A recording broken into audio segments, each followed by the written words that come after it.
Today I'm at Sudbury Hall, the National Trust's home to the Museum of Childhood. Hope you enjoy.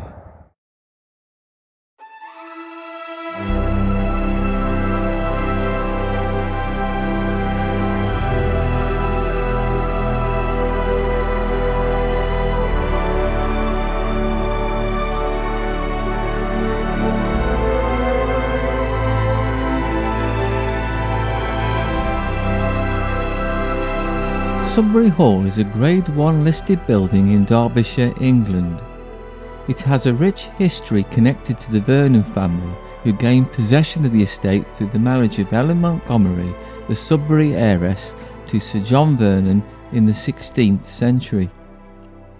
The family was prominent in Derbyshire and held significant influence in the region. The present house was constructed shortly after the restoration of King Charles II, and between 1660 and 1680 George Vernon utilised his wealth from marrying Margaret Onley to build the grand mansion on the site. George also established an estate village near the hall to accommodate his servants and tradesmen, and his meticulous accounts of Sudbury Hall's building project strongly suggests that he may have designed it himself. Although the hall dates from the Restoration era, George Vernon's building is based on the Jacobean design. The two-storey building is built from red brick with stone dressings and is fronted with a Baroque main entrance porch with 2 levels of paired columns, each surmounted with a pediment. Notably, the staterooms are located on the east side of the building and the servants' quarters on the west side, a traditional layout that was preferred by the Tudor architects.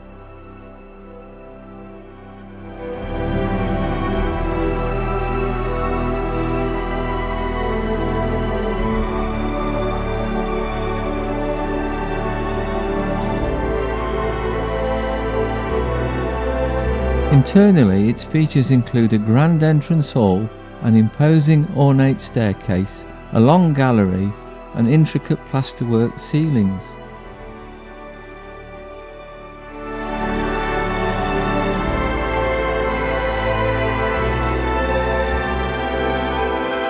Just 1 year after Margaret's death in 1675, George married Dorothea Shirley, who was a daughter of Lady Catherine and Sir Robert Shirley.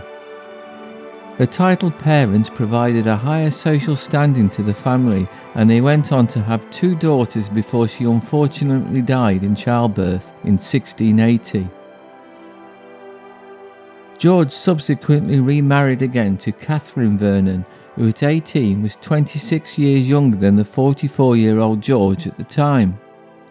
It was to be yet another advantageous marriage, and gave George access to the business expertise of a London-based merchant family. They produced a son, Henry, who went on to inherit Sudbury upon his father's death in 1702. Henry followed in his father's footsteps and also married well. His first wife, Anne Pigott, was heiress to property in Shropshire and Cheshire, and it was their son George who became the First Lord in 1762. Through his first wife, the second Lord Vernon, George inherited substantial land in Wales, but it was his second wife, Jane Georgina Fauquier, who was described by Horace Walpole as a fearsome character. Jane died in London on the 31st of May 1823 and was buried at Sudbury on the 13th of June 1823. Her painting hangs in the drawing room. Finally, the trend continued to bolster the family's fortunes when the 7th Lord married an American heiress, Frances Lawrence, whose wealth enabled the building of a new stable block and a coach house. Over the centuries, Sudbury Hall saw expansions and alterations, including the addition of the servants' east wing between 1872 and 1880, which today houses the National Trust's Museum of Childhood. The Vernon family faced financial challenges, particularly after the death of the 8th Lord Vernon in First World War, leading to the sale of portions of the estate to cover death duties. During World War II, a US Air Force hospital was based in Sudbury Park, close to RAF Sudbury. The land was purchased by the government in 1948 and converted into HM Prison Sudbury, with a housing estate for prison officers.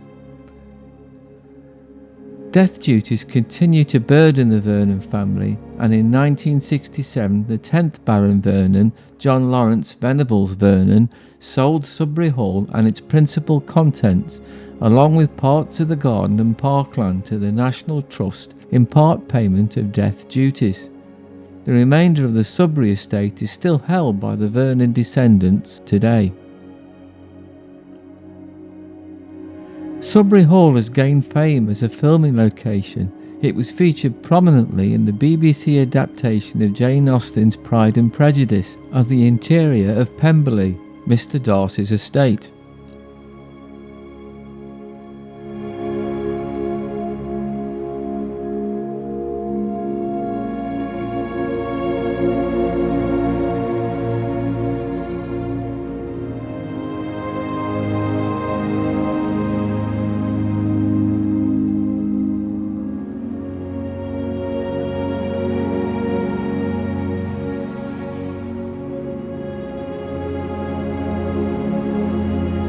Their latest project commenced in 2020, and when Sudbury Hall reopened in 2022, it was rebranded as the Children's Country House at Sudbury, and now features a redesigned visitor experience specifically aimed at children of all ages. This transformation sparked some controversy, with some critics, including members of the Vernon family, accusing the National Trust of dumbing down the ancestral home. However, the National Lottery funded alterations have proved a hit with the public, and its popularity remains undiminished as it continues to evolve, with the children and families actively encouraged to give feedback on their experiences and share ideas for possible future events. Moreover, in May 2023, the Children's Country House was awarded Permanent Exhibition of the Year at the 2023 Museum and Heritage Award, when judges expressed the view that the redesign of Sudbury Hall offered a participatory and imaginative new bold approach to interpreting historic houses and heritage.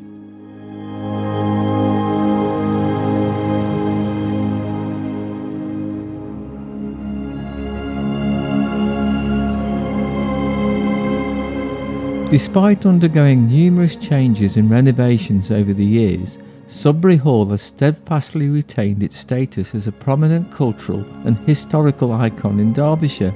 Offering invaluable glimpses into the lives of the English gentry, it stands as a testament to the opulence of its era. Surrounded by picturesque parklands and gardens, Sudbury Hall entices visitors of all ages, serving not only as a beacon of historical grandeur, but also a catalyst for sparking the imagination and curiosity of generations to come.